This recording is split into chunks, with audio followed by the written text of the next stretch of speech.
Hello दोस्तों, welcome to classic entertainment channel. कैसे हैं आप सब? हम उम्मीद करते हैं कि आप खैरियत से होंगे। और जनाब, कैसे गुजार रहे हैं आप अपने दिन को?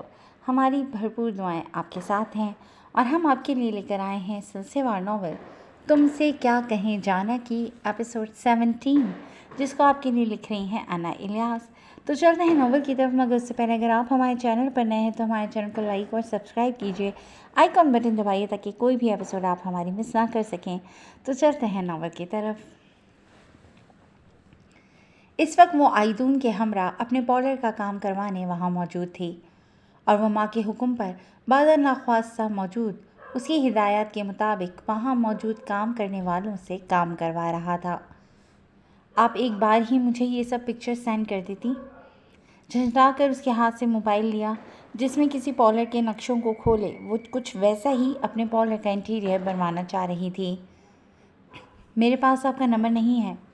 बहुत सादे मगर किसी कदर जताने वाले अंदाज में वो गोया उसे एक बार फिर सर से पैर तक जला कर राख कर गई। उसकी बात नागवार गुजरने के बावजूद उसे एहसास हुआ कि उनकी शादी को इतने दिन हो चुके हैं। ना उसने कभी उसके नंबर पर कॉल की, हालांकि उसके फ़ोन में अबिया का नंबर मौजूद था। इसके बावजूद उसने कभी ऑफिस से उसे कॉल नहीं की थी। उनके दरमियान ऐसे ताल्लुकात थे ही नहीं कि उनमें ऐसी बेतकल्लुफ़ी होती। फिर भी वो उसका नंबर उसकी माँ बहनों में से किसी से भी ले सकती थी। कल रात जब उसे रात के 2 बज गए ऑफिस से आते आते, तब भी अबिया ने उसे कॉल नहीं की थी। मरियम का ही उसे फ़ोन आया था। आइदून ने एक तेज़ नज़र उस पर डाली जो लाइट पर्पल और ग्रीन इम्तिजाज के हल्के से काम वाले जदीद तराश खराश के सूट में हल्के से मेकअप में बालों की पोनी टेल बनाए अपनी बात कहकर बेनियाजी से दाएं बाएं जाने वाली वॉल की अलमारी को देख रही थी। उसे कोई सख्त बात कहने की ख्वाहिश दिल में दबाकर उसने फ़ौरन से पहले उसके मोबाइल के कॉन्टेक्ट्स में जाकर अपना नंबर सेव किया। सेव करते नाम समझ न आया क्या लिखे, न जाने क्या सोचकर हस्बैंड के नाम से सेव कर दिया। आज उसे वजाहत से मिलने जाना था। पिछली मुलाकात में भी अबिया को लेकर उनके दरमियान तल्ख कलामी हो गई थी। कल जुमा है, कल तो ये मज़दूर नहीं आएंगे, छुट्टी करेंगे। अभी जितना हो गया है मेरा ख्याल है इसका यहीं वाइंड अप करते हैं। हफ्ते को भी मैं ऑफ ले लूँगा और संडे तक ये फाइनल हो जाएगा। पिक्चर्स देखने के बाद उसके मुताबिक दीवारों में शीशे और लाइट्स लगवाने के बाद उसने अबिया को मुखातिब किया और वो सर असबात में हिला गई। सब मज़दूरों को भेजकर पोर्शन को लॉक करके दोनों आगे पीछे वहाँ से बाहर निकल कर गाड़ी में बैठे। मुझे मेरी अम्मी की तरफ ड्रॉप कर सकते हैं अगर आपके पास टाइम है? अभी उसने गाड़ी स्टार्ट ही की थी कि अबिया ने आस से पूछा। वो ड्रॉप कर सकता था मगर जानबूझकर उसके इस तंज का बदला लेने के लिए नफ़ी में सर हिला गया। अबिया ने एक पुरतासुफ निगाह उस पर डालकर ख़ुद को कोसा कि क्यों उससे अपनी ख्वाहिश का इजहार किया। वो तो था ही बेमुरवत। अभी मम्मी ने कहीं जाना है, हफ्ते वाले दिन छोड़ दूँगा। उसका उतरा चेहरा देखकर न जाने क्यों वो उसे वजाहत दे गया और ना चाहते हुए भी उसे ले जाने की हामी भर ली। अबिया ने कोई जवाब नहीं दिया, बाहर भागते दौड़ते मनाजर को देखने में मगन रही। वो उसके सामने ऐसे ही होती थी जैसे वो उसके इर्द गिर्द कहीं नहीं है, जबकि दूसरी जानिब आइदून के जज्बात यकसर मुख्तलिफ थे। वो इर्द गिर्द होती थी तो वो चाहने के बावजूद न जाने क्यों उसे इग्नोर नहीं कर पाता था। ये क्या हो रहा था? क्या उसका दिल उसके साथ के लिए हमक रहा था या फिर इस रिश्ते का तकाजा था कि वो उसकी बीवी बहरहाल थी और वो इस हकीकत से मुंह नहीं मोड़ सकता था। लेकिन वो ख़ुद को इतना कमज़ोर भी ज़ाहिर नहीं करना चाहता था कि पहली रात के कहे जाने वाले अपने ही अल्फाज की नफ़ी करता। क्या इज़्ज़त रह जाती उसकी अबिया के सामने? दोनों अपनी अपनी सोचों में मगन थे। उसे घर उतार कर वो सीधा वजाहत के पास आया था। तुझे आखिर मसला किस बात से है? जिस बात से उस दिन उन्होंने लड़ाई का इख्तिताम किया था, आज फिर वो वहीं से शुरू हो चुका था। तुम इस बहस को ख़त्म नहीं कर सकते? हमने उसी दिन डिसाइड किया था कि आइंदा हमें इस हवाले से कोई बात नहीं होगी। उसके कमरे में मौजूद सोफ़े पर दोनों आमने सामने बैठे कॉफ़ी पी रहे थे जब इधर उधर की बातें करने के साथ ही वजाहत ने फिर से वही बात छेड़ दी। मेरे ख्याल से ये मामला ऐसा नहीं कि इसे हम यूं ही छोड़ दें। इसलिए बहुत सोचने के बाद मैंने यही फ़ैसला किया कि एक अच्छा दोस्त अपने दोस्त की ज़िंदगी ख़राब होने पर बैठकर तमाशा नहीं देखता बल्कि उसे समझाता है। उसकी बात पर आयदून ने बुरा सा मुँह बनाया। प्लीज़ यार, मेरी ज़िंदगी ख़राब हो चुकी है और इसे फ़िलहाल मैं ठीक नहीं कर सकता। शायद यही मेरी किस्मत ने लिखा था। उसकी मायूस कुन बात पर वजाहत ने ताज्जुब से सर हिलाया। क्या तुझे यकीन है कि भाभी वैसी ही हैं जैसी तेरी सोच है? उसके सवाल ने उसे लम्हा भर के लिए मखमसे में डाल दिया। न जाने क्यों कल रात उसके सोने के बाद वो उसका मोबाइल चेक कर गया था। वो जानता था कि ये इंतहाई गैर अखलाकी हरकत है, मगर एक शक का नाग जो उसके दिल में कुंडली मारे बैठा था वो उसे बेचैन कर रहा था कि वो जाने के आए इस लड़की के ताल्लुकात और लड़कों से तो नहीं। और उसे शदीद मायूसी हुई। उसका मोबाइल चेक करके उसमें घर वालों के नंबर्स और उसके चंद दोस्तों के अलावा किसी का नंबर नहीं था, हत्ता कि उसका अपना भी नहीं था। पता नहीं यार, वो शदीद उलझा हुआ था। देख, ये तूने खुद से फ़र्ज़ कर लिया है कि उन्होंने तेरे लिए, अपनी मोहब्बत के लिए या तुझसे मुतासिर होकर जो भी उन्हीं में किया, वो हर खुशशक्ल लड़के को देखकर करती होंगी। तू वहाँ तो हम सब भी थे, उनके अपने डिपार्टमेंट में भी और लड़के थे। मुझे नहीं लगता उनका कभी किसी से अफेयर भी रहा होगा। उसकी बात पर न जाने क्यों उसके दिल ने भी लबैक की। क्या तूने उनसे कोई वजाहत मांगी? उसका अगला सवाल उसे और शर्मिंदा कर गया। वो उसे क्या बताता? वो अबिया को कितने सख्त अल्फाज कह चुका था। वजाहत को भी उसने सिर्फ इतना ही बताया था कि वो उसे बीवी के तौर पर कबूल नहीं कर पा रहा। मैं क्यों उससे वजाहत मांगता? मेरे रवैये को देखकर उसे चाहिए था कि मुझे खुद बताती। चोर से कभी पूछा जाता है कि तुमने चोरी की? उसकी बात पर वजाहत का दिल किया कि अपना माथा पीट ले। चोर से ये तो पूछा जाता है कि तुमने चोरी किस वजह से की। उसके सवाल पर वो एक बार फिर सर झटक कर खामोश रहा। तुम इतने घामड़ तो कभी नहीं थे आयदून, क्यों अपनी ज़िंदगी को मफरूज़ों पर बर्बाद कर रहे हो? वो वाकई उसकी बेवकूफ़ी पर मातम कर रहा था। मेरे दिल में उसके लिए शक पैदा हो चुका है यार। वो अपने दिल की कैफियत बताने लगा। शायद खुद से सब सोचते सोचते अब वो थकने लगा था। अभी तो ऐसी खामोश थी कि मजाल है एक बार भी पेशरफ की हो। ये शक तुम्हारा बेबुनियाद है। उन्होंने सिर्फ तुम्हारे लिए अपने महसूसात शो किए। शायद यही वो गलती कर गई। और गलतियां हम इंसानों से ही होती हैं यार। खुद को इतना सख्त दिल मत करो कि इस गलती को दरगुजर करने के बजाय तुम अपनी ज़िंदगी को ऐसे मोड़ पर ले आओ जहाँ ना आगे बढ़ सको ना पीछे कोई रास्ता हो। अभी वक्त है, खुद को थोड़ा सा झुका लोगे तो तुम्हारी शान में कोई फ़र्क नहीं पड़ जाएगा। आगे बढ़कर उनसे वजाहत मांग लो, अपना शक उनसे शेयर कर लो। मुझे लगता है कि वो नरम दिल हैं, तुम्हारी बातों को भूल जाएंगी। वो तुम्हें छोड़ना नहीं चाहती, वरना तुम्हारे घर वालों से बास पुरस करती, तुम्हारी शिकायत लगाती।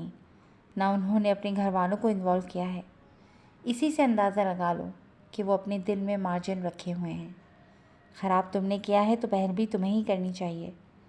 वजाहत की बातें वो फ़िलहाल सुन रहा था। इतना ही बहुत था, वरना वो तो हत्थे से उखड़ जाने वाला बंदा था। यकीनन उसके दिल में भी कोई नरम गोशा बन रहा था अबिया के लिए। वो दोनों इस वक्त शादी की तस्वीरें देख रहे थे। कुछ देर पहले ही फ़ाहम शादी की एल्बम लेकर आया था। किरत तो बच्चों की तरह खुश होती तस्वीर देखने में लग गई थी। दोनों लाउंज में एक ही सोफे पर पास पास बैठे थे। उसे इस वक्त ज़रा भी अपने और फ़ाहम के दरमियान कुर्बत का एहसास न था, वरना वो हमेशा उसे फासला रख कर बैठती थी। तुम्हारी हमारी दोस्त क्या करती है? ज़ेबीन की तस्वीर आने पर वो जो ये बात भूल चुका था कि उसकी बारात वाले दिन दानीन की लड़की से बेतकल्लुफ़ी उसे हैरत में मुब्तला कर गई थी और उसे उसके मुतालिक दानीन की क्लास भी लेनी थी। क्यों? उसके ख़ास तौर पर ज़ेबीन के बारे में पूछने पर वो ठटकी। अरे यार, वैसे ही पूछ रहा हूँ, तुम मुझ पर शक कर रही हो? किरत की आंखें सुकेड़ कर अपनी जानिब देखने पर उसने भी तीखी नज़रों से उसकी जानिब देखा। अकेडमी में पढ़ाती है। उसके सवाल को नज़रअंदाज करके उसने संजीदा लहजे में बताया। कौन सी अकेडमी? उसके अगले सवाल पर अब वो एल्बम छोड़कर उससे लड़ने को तैयार खड़ी हुई थी। भाई, आपका कोई है नहीं और आप खुद अब शादीशुदा हैं। पराई लड़कियों पर नज़र नहीं रखते। तीखे चतुरों से उसे घूरते उसकी जेलसी में कही गई बात फ़ाहम को कहकर लगाने पर मजबूर कर गई। तुम अपनी फ्रेंड से जेलस हो रही हो?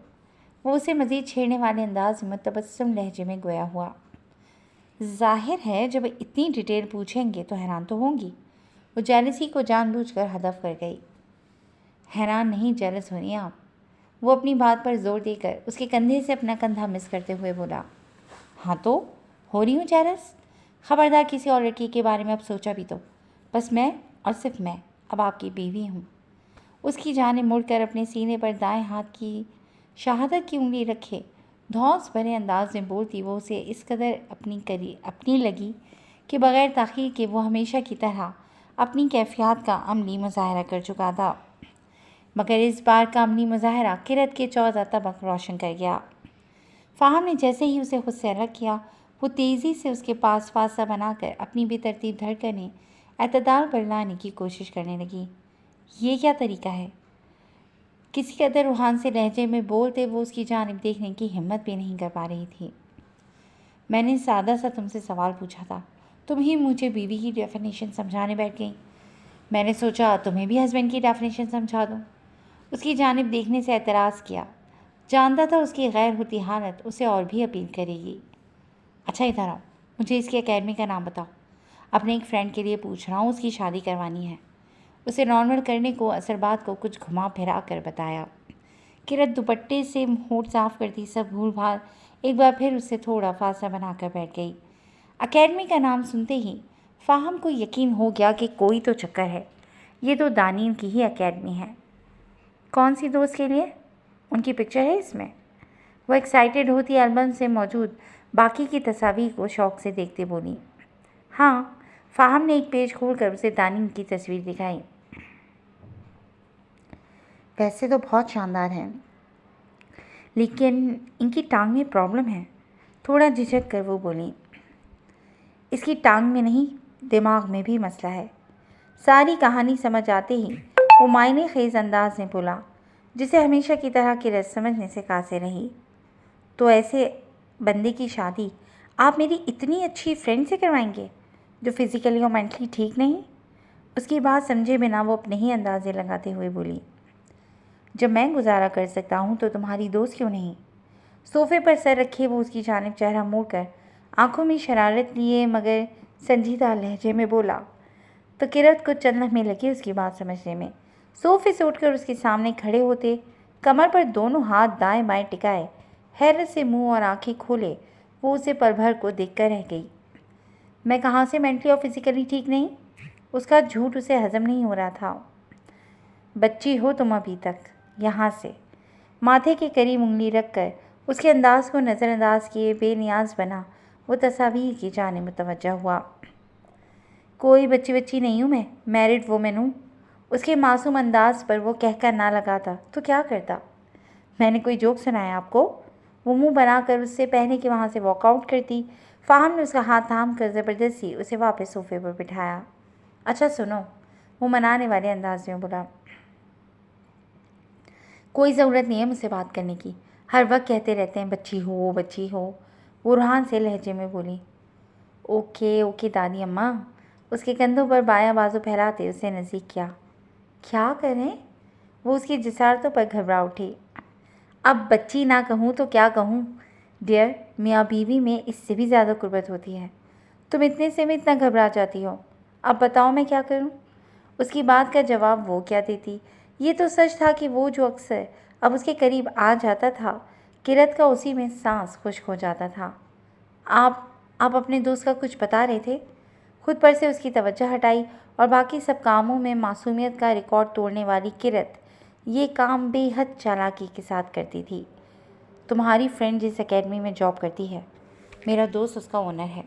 उसके बालों को आहिस्ता से सहलाते वो दानील और ज़ेबीन के बारे में अपना शक बताने लगा। ये दानील हैं? वो और अबिया उससे नाम की हद तक वाकिफ़ थीं। फ़ाहम ने हंकारा भरा। तो ज़ेबीन उस दिन ऐसे क्यों रिएक्ट कर रही थी जैसे ये अजनबी हो? खुद से ज़्यादा उसने ही सवाल फ़ाहम से पूछा। That's the point. दानील ने भी यही हरकत की, जिससे मुझे लगता है कि दाल में कुछ काला है। फ़ाहम ने उसकी तवज्जो से बात की जानिब दिलाई। ज़ेबीन मुझसे ज़्यादा अपनी बातें अबिया से शेयर करती है। उसे ज़रूर कुछ पता होगा। मैं उससे उगलवाने की कोशिश करती हूँ। उसे फ़ौरन से ख्याल आया। तुमसे क्यों नहीं करती? फ़ाहम के सवाल पर वो थोड़ा शर्मिंदा सा हुई। वो कहती है तुम्हें कोई राज बता दो तो गलत जगह उसे खोल देती हो। उसके बारे में ज़ेबीन के तबसरे पर फ़ाहम ने उसे शर्मिंदा करने वाली नज़रों से देखा। अब तुम लड़ोगी कि मैं तुम्हें बच्ची क्यों कहता हूँ? उसके कैचर को खोलते वो जिन नज़रों से उसे देख रहा था, किरत को अपनी खैर नज़र नहीं आ रही थी। तो अब आप क्या करेंगे? वहतुल इम्कान उसकी तवज्जो खुद से हटा रही थी। मैं भी दानिल से हकीकत उगलवाऊंगा, वो एक गहरी सांस भरकर बोला। अगर वो उसे पसंद करते भी हैं तो उन्होंने आपको क्यों नहीं बताया? किरत के सवाल पर उसने लब भेजे। उसे ऑलरेडी एक लड़की डिच कर चुकी है। फ़ाहम की बात सुनकर उसे अफसोस हुआ। अरे वो क्यों? इतने तो हैंडसम है। उसकी बात पर फ़ाहम ने तीखी नज़रों से उसे देखा। मैं तुम्हारी दोस्त का पूछूं तो वह गलत है, तुम मेरे दोस्त की तारीफ़ करो तो वो ठीक है। फ़ाहम की बात पर अब की बार वो खिलखिलाई। ओफ़ो, मैं तो ज़ेबीन के हवाले से कह रही हूँ, अच्छा कपल बनेगा। वो जल्दी से सफाई देने वाले अंदाज में बोली। वैसे उस लड़की ने इन्हें डिच क्यों किया? उसकी बात पर एक तकलीफ दे याद के आसार उसके चेहरे पर लहराए। इसी कमी की वजह से जिसका जिक्र तुमने अभी किया है। फ़ाहम की बात पर वो चुप रह गई। खैर, तुम भी पता करो, मैं भी पता करता हूँ, फिर कुछ करते हैं उनके लिए। उसकी बात पर वो महज सर हिला कर रह गई। उनके दरमियान सर्दमोहरी दिन ब दिन बढ़ती जा रही थी। अब तो ज़ेबीन ने कोई पेपर्स भी भिजवाने होते तो किसी बच्चे या टीचर के थ्रू भिजवाती थी, और यही बात दानील को और भी चुभ रही थी। तो क्या उसे इस रास्ते पर लाकर अब वो पीछे हट रही थी? बस इतना ही सब्र था उसका। बदगुमानी उसके दिलो दिमाग में पैदा होने लगी थी।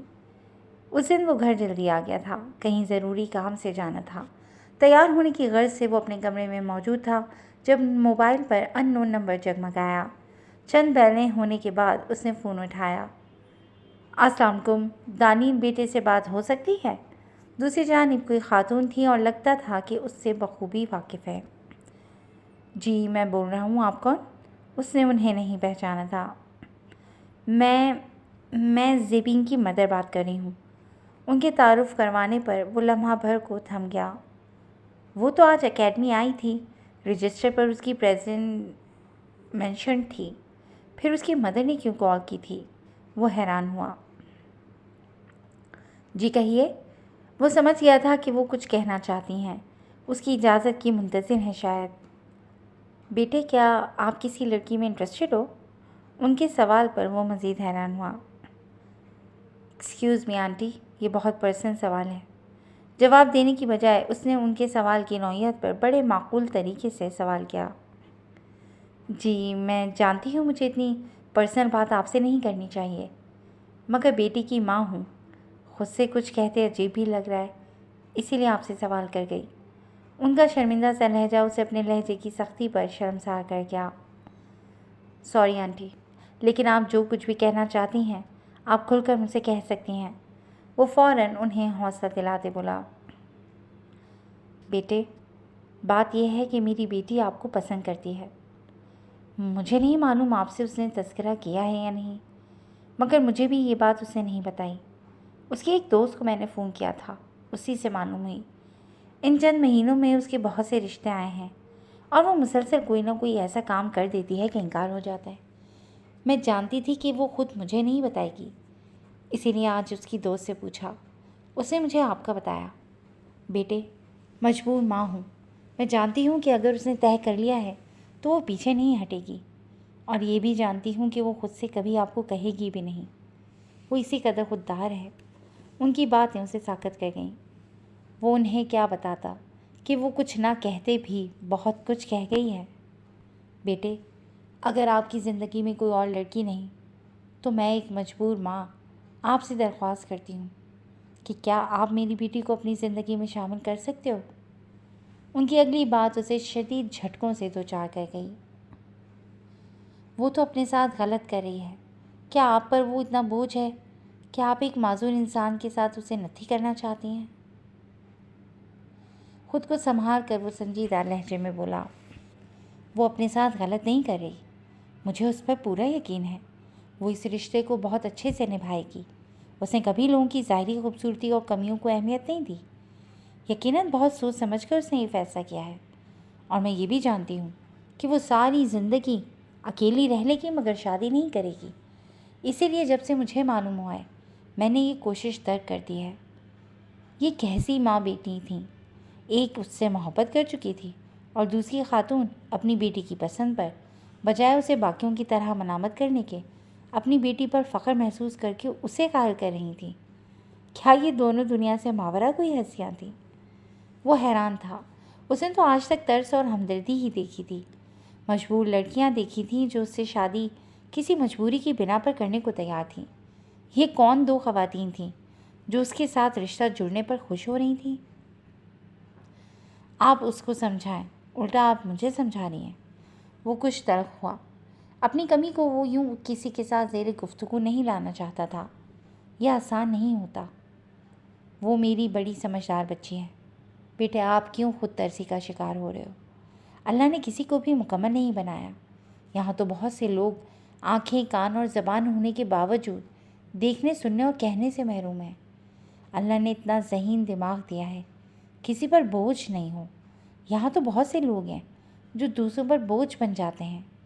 वो उसे समझाने लगी, मगर सब जानते भी वो न जाने क्यों इस मामले में ज़िद्दी हो जाता था। खैर, मैं आपको मजबूर नहीं कर सकती। मैं तो खुद बड़ी मजबूर हूँ। आपको सिर्फ ये सोच कर फ़ोन किया कि शायद आप उसके जज्बात को समझ जाओ। मैं तो पहले ही तकलीफ़ों भरी ज़िंदगी इस घर में गुजार रही हूँ। खुद पर तो माँ सह जाती है, मगर औलाद को कोई कुछ कहे तो नहीं सह पाती। मैं नहीं चाहती यहाँ सब कल को ज़ेबीन के पीछे पड़ जाए। मैं ये भी जानती हूँ उसने जो एक बार सोच लिया, अब दुनिया इधर से उधर हो जाए, वो आपको अपने दिल से कभी नहीं निकालेगी। एक मजबूर माँ महज दरख्वास्त कर सकती है। उनके लहजे में उनकी तकलीफ़ बखूबी आया हो रही थी। वो लब भेज गया। मुझे सोचने के लिए वक्त चाहिए। वो उनसे कोई तल्ख बात नहीं करना चाहता था। इस माशरे में लड़की के माँ बाप होकर लड़के का हाथ मांगना इस कदर मायूब बना दिया है जैसे ये कोई जुर्म हो। मेरी कॉल का जिक्र ज़ेबीन से मत करना बेटे। फ़ोन रखने से पहले वो एक और दरख्वास्त करना नहीं भूली थी। आप बेफिक्र रहें। उसके लहजे में न जाने क्यों खुद ब खुद नरमी दर आई थी। जी दोस्तों, आज के लिए बस इतना ही। कैसी लगी आपको आज की एपिसोड? यकीनन पसंद आई होगी। तो जुड़े रहिएगा क्लासिक एंटरटेनमेंट चैनल के साथ, जहाँ बहुत जल्द हम एक नई एपिसोड लेकर हाजिर होंगे। Till then take care and अल्लाह हाफ़िज़।